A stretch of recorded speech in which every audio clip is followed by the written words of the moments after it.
오늘은 스바냐서 서론적인 말씀을 드리도록 하겠습니다.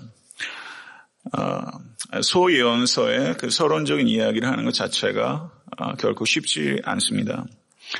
내용적으로 이렇게 논리적으로 따라가기도 쉽지 않고 정확한 신학적 주제가 12 소선지자에서 많은 부분에 반복되는 측면도 있기 때문에 신선하게 그 각 건의 특별한 신학적인 그 주제가 뭔지에 대해서 이렇게 이야기하는 것도 간단치 않은 것 같습니다.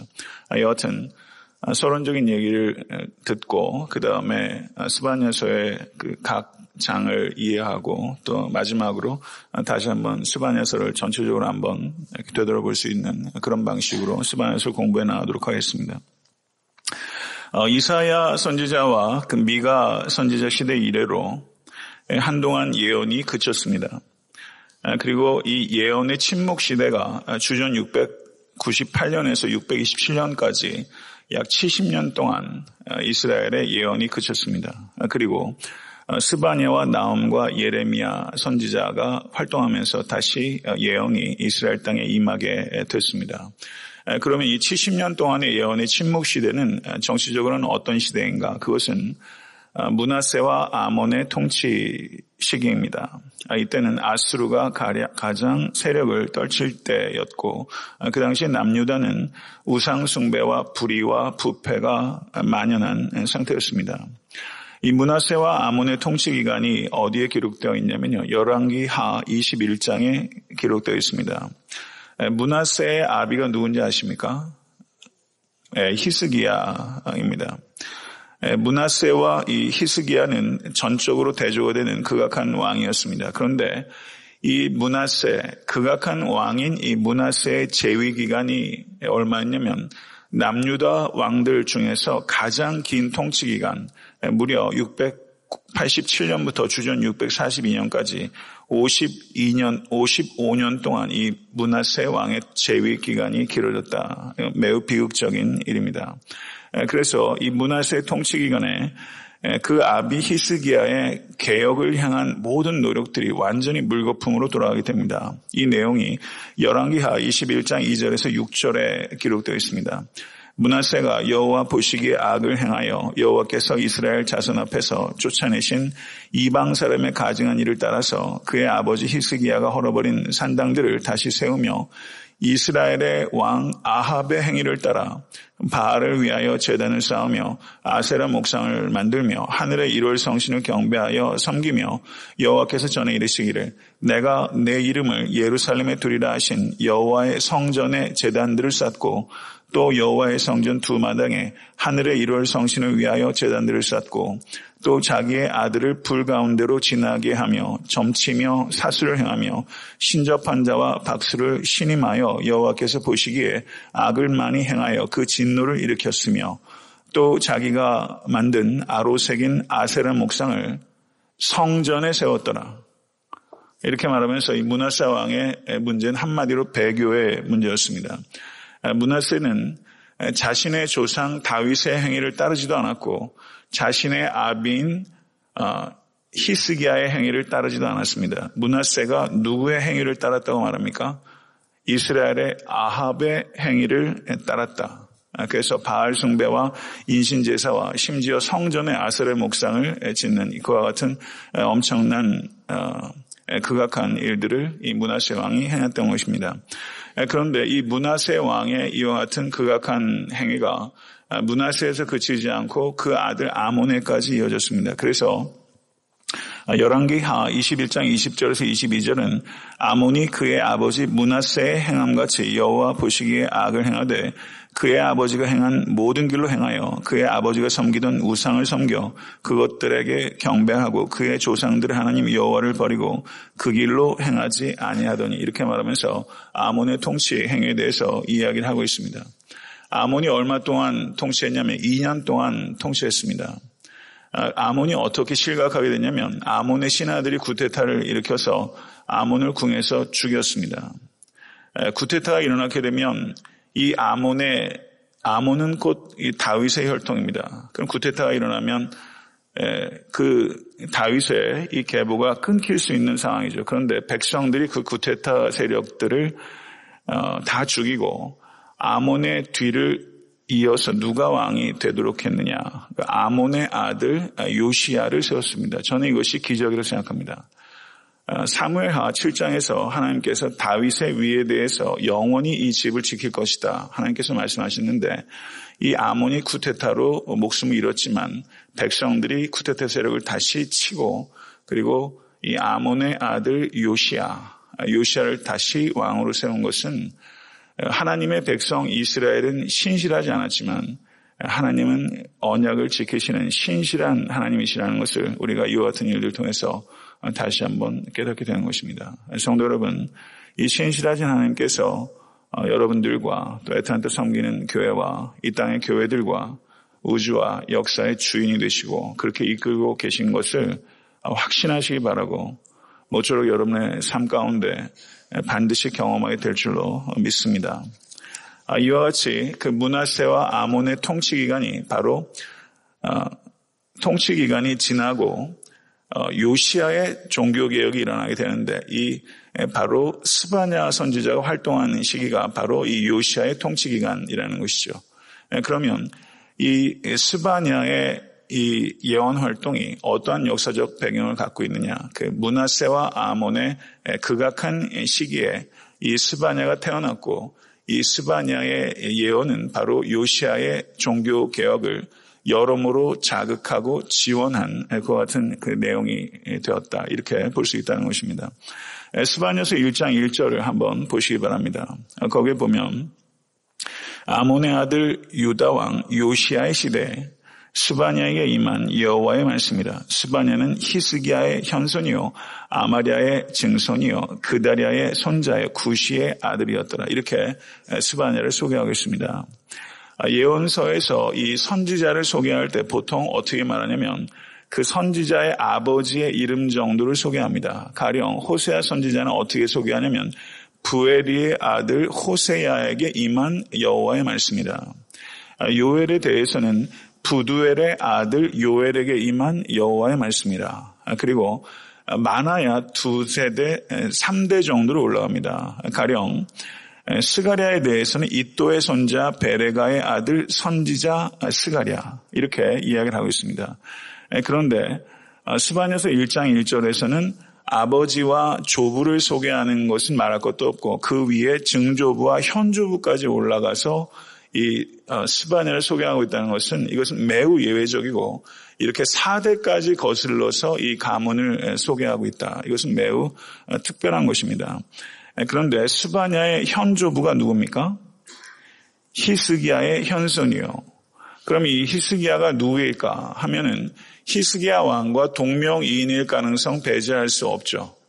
그렇지만 이렇게 현조부까지 거슬려서 소개하고 있는 것을 볼 때 이 히스기야는 아무래도 히스기야 왕일 가능성이 있기 때문에 현조부까지 올라가서 이 스바냐를 소개하고 있다. 이렇게 보는 것이 좀 더 타당하다. 이렇게 보여집니다. 그렇다면 이 스바냐는 바로 왕족인 셈인 것이죠. 이 스바냐에게 하나님의 말씀이 임한 것입니다. 스바냐라는 이름의 뜻이 혹시 무엇인지 아십니까? 스바냐.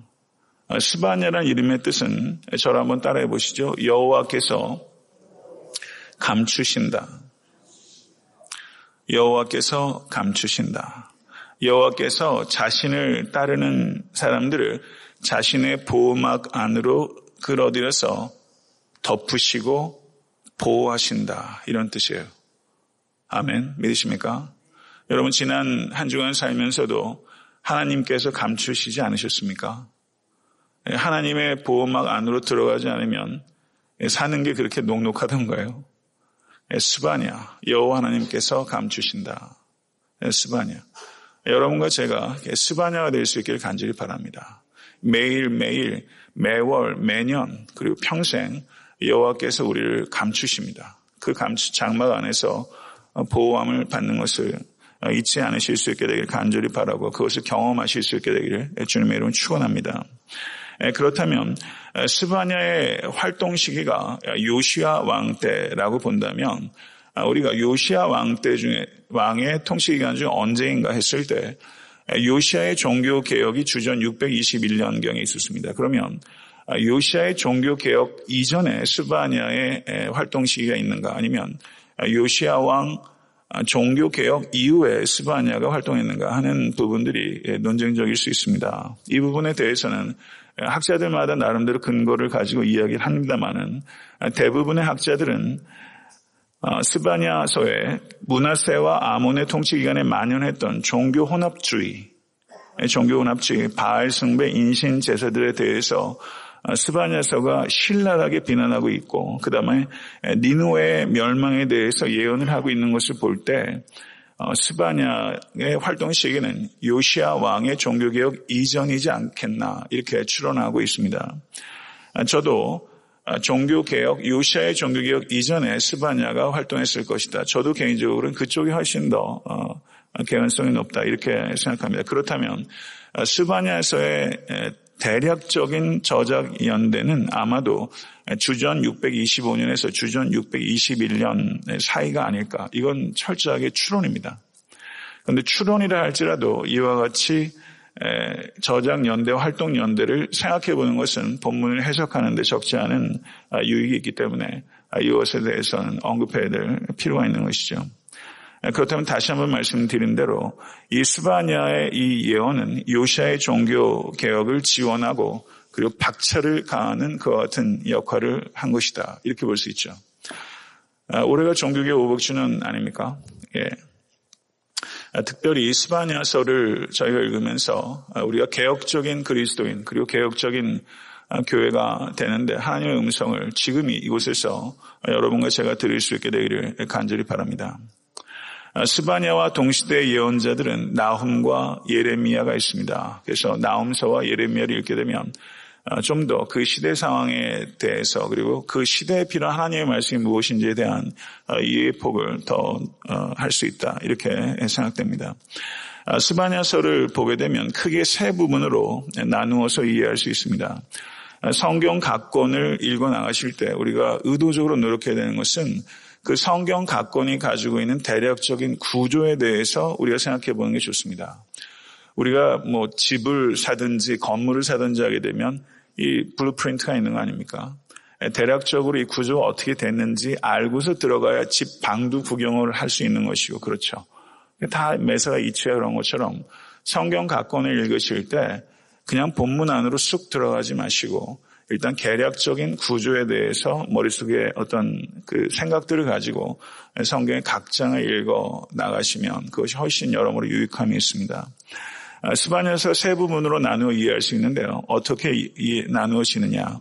1장 2절부터 2장 3절까지가 첫 번째 부분이고, 2장 4절에서 3장 8절 상반절까지가 두 번째 부분, 3장 8절 하반절에서 3장 20절까지가 세 번째 부분이라고 할 수 있습니다. 그리고 1장 2절부터 2장 3절까지는 다시 여러 개의 소달락으로 나누는데, 1장 2절에서 3절은 온 세상에 임할 하나님의 심판에 대한 예고, 1장 4절에서 13절은 유다와 예루살렘에 임할 하나님의 심판에 대한 예고, 그리고 1장 14절에서 18절은 여호와의 날에 임할 심판에 대한 예고, 그리고 2장 1절에서 3절은 첫 번째 단락과 두 번째 단락을 연결하는 연결고리로서 권면의 말씀입니다. 스바냐서의 주제 성구가 어디냐면요, 스바냐서 2장 3절입니다.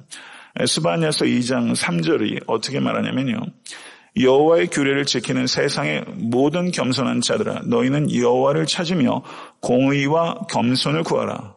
너희가 혹시 여호와의 분노의 날에 숨김을 얻으리라. 이렇게 말씀하고 있습니다. 스바냐서의 주제는 스바냐서 2장 3절입니다. 성도 여러분, 너희는 여호와를 찾으며 공의와 겸손을 구하라. 이 말씀이 여러분과 제가 들어야 될 말씀입니다. 이건 시간과 공간을 초월해서 구약의 이스라엘 백성들뿐만 아니라 교회 시대 모든 그리스도인들이 들어야 되는 말씀, 그것은 여호와를 찾으며 공의와 겸손을 구하라는 것입니다. 오늘을 살아면서 우리가 찾아야 되는 것은 골드가 아닙니다. God입니다. 아멘, 믿으십니까? 금을 찾는 인생이 될 것이냐, 하나님을 찾는 인생이 될 것이냐. 여러분 그 끝이 어떻게 될지를 생각해 보십시오. 너희는 여호와를 찾으며 공의와 겸손을 구하라. 하루를 시작하면서 이 말씀은 정말 여러분의 좌우명으로 생각해 보세요. 그 인생의 결과가 어떻게 되겠습니까? 물이 포도주로 변하지 않을 수 있겠습니까? 여호와를 찾으며 공의와 겸손을 구하라. 공의와 겸손을 구하라. 이 말씀을 가지고 하루를 시작하시는 여러분과 제가 될 수 있게 되기를 간절히 바랍니다. 두 번째 단락인 2장 4절에서 3장 8절은 다시 여러 개의 소단락으로 나누어집니다. 여기에는 이방 민족과 나라에 임할 심판에 대한 예고입니다. 여기에는 2장 4절에서 7절은 블레셋, 8절에서 11절은 모압과 암몬, 그리고 12절은 구스에 임할 하나님의 심판, 13절에서 15절은 아수르에 임할 심판 예고, 그리고 3장 1절 7절은 다시 유다에 임할 심판 예고를 말하면서 3장 8절은 두 번째 단락과 세 번째 단락을 연결하는 연결고리로서 또다시 권면부입니다. 거기에 뭐라고 말하냐면 경청하십시오. 나 여호와가 말하노라. 그러므로 내가 일어나 벌할 때까지 너희는 나를 기다리라. 아멘. 권면의 핵심이 뭡니까? 너희는 나를 기다리라. 성도 여러분, 하나님을 기다리고 계십니까? 말씀하신 대로 이 땅에 다시 재림하실 주님을 믿으십니까? 너희는 나를 기다리라. 신앙생활은요, 기다리는 것입니다. 하나님의 말씀의 성취를 기다리는 것입니다. 누가 행복한 사람이에요? 기다릴 게 있는 사람이 행복한 사람이에요. 월급쟁이는 월급날을 기다리고, 그렇죠. 군인은 제대날을 기다리고, 그리스도인들은 뭘 기다려요? 주님께서 이 땅에 오신 날을 기다려요. 기다린 게 있는 사람이 행복한 사람이에요. 내가 지금 있고 없고 잘 되고 못 되고 이걸 떠나서 기다릴 게 있는 사람, 그게 행복한 사람이죠. 여러분, 우리 행복한 사람입니다. 믿으십니까? 세 번째 단락은 3장 8절 하반절에서 20절인데요. 다시 소단락으로 나눠집니다. 3장 8절 하반절은 온 세상에 임할 심판 선고, 9절에서 10절은 반전이 일어납니다. 온 세상에 임할 구원의 선고, 그리고 11절에서 20절은 예루살렘에 임할 구원 선고. 하나님께서 온 세상과 그리고 예루살렘과 유다의 심판을 내리시지만 하나님의 남은 자들은 구원을 얻게 될 것이다. 믿으십니까? 3장 12절에서 13절은 내가 곤고하고 가난한 백성을 너의 가운데 남겨두니 그들이 여호와 이름을 의탁하여 보호를 받을지라. 이스라엘의 남은 자는 악을 행하지 아니하며 거짓을 말하지 아니하며 입에 거짓된 혀가 없으며 먹고 누울지라도 그들을 두렵게 할 자가 없으리라. 아멘. 믿으십니까? 3장 17절의 말씀 스바냐서 잘 아시는 구절입니다. 스바냐서 3장 17절. 혹시 찾으셨으면 한번 같이 한번 읽어보시죠. 스바냐서 3장 17절. 너의 하나님 여호와가 너의 가운데 계시니 그는 구원을 베푸실 전능자이시라. 그가 너로 말미암아 기쁨을 이기지 못하시며 너를 잠잠히 사랑하시며 너로 말미암아 즐거이 부르며 기뻐하시리라. 아멘. 할렐루야. 하나님께서 너희 가운데 계시며 구원을 베푸실 전능자이시다. 너로 말미암아 기쁨을 이기지 못하시며 너를 잠잠히 사랑하시며 너로 말미암아 즐거이 부르며 기뻐하시리라. 온 세상과 예루살렘과 유대를 심판하신 하나님께서 또한 하나님께서 남겨두신 남은 자들을 인해서 기뻐하시겠다. 기쁨을 이기지 못한다. 이렇게 말씀하고 계신데요. 성도 여러분, 하나님은 기뻐하십시오. 하나님께서 우리를 너무나 기뻐하신다는 걸 기억하실 수 있게 간절히 바랍니다. 여러분 때문에 기뻐하는 사람. 저희 집 막내가 저 때문에 너무 기뻐해요. 저만 들어가면 아주 그냥 어쩔 줄 몰라 다른 막 종다리를 치면서 이리 뛰고 저리 뛰고 뺑뺑뺑뺑 돌고 그래서 나를 이렇게 기뻐하는 존재가 있다는 게 이게 얼마나 할까 싶으면서도 그러니까 저를 기뻐해 준다는 게 얼마나 기쁨이 되는지 모르겠어요. 기뻐해 준다는 게. 그게 참 감사하더라고요. 하나님께서 여러분을 기뻐하세요. 기쁨을 이기지 못한다. 너를 잠잠히 사랑하신다. 너로 말미암아 즐거이 부르며 기뻐하시리라. 이 말씀 마음에 새기십시오. 하나님께서 나를 그렇게 기뻐하신다. 이걸 정말 생각하는 사람은 여러분 다른 사람에게 다른 사람의 존재를 내가 얼마나 기뻐하는지 이거 좀 표현하고 사세요. 내 남편 때문에 내가 얼마나 기뻐하는지, 내 자녀들 때문에 내가 얼마나 기뻐하는지 그거 좀 표현하시면 안 돼요? 예. 그거 참 사람 살맛 나게 하는 것입니다. 여러분 주변의 사람들, 내 옆에 있는 친구들, 안 목사가 썩 그렇게 기쁨을 주는지 모르겠습니다만은 저 때문에도 기뻐하시고 저는 성도님들 때문에 기뻐하시고 전 참 기뻐요. 예. 목회도 기쁨으로 하고 다른 존재들에 대해서 기뻐하고 있다는 것을 알려주는 것, 그게 선물과 비교할 수 있는 일입니까? 예, 선물 좀 받는 것과 이 비교가 돼요. 우리 아이들은 너무 어려서 아직 그거 잘 모르지만 내가 얼마나 너 때문에 기뻐하는지 알려주는 것, 그것보다 사람 살맛 나게 하는 거 없는 것 같아요. 돈 들어가는 것도 아닌데 왜 그걸 그렇게 못하는지 모르겠고, 여러분 주변에 정말 내 가까이 있는 사람들에게 여보 당신 때문에 내가 너무 기뻐요. 그걸 좀 입술로도 삶으로도 좀 표현하시면서 사시면 좋겠습니다. 스바냐서에서 가장 중요한 신학적인 주제는 여호와의 날입니다. 여호와의 날. 여호와의 날은 하나님의 심판의 날입니다. 이스라엘과 유대뿐만 아니라 온 세상에 하나님께 심판을 가져오시는 역사의 주인이십니다. 믿으십니까?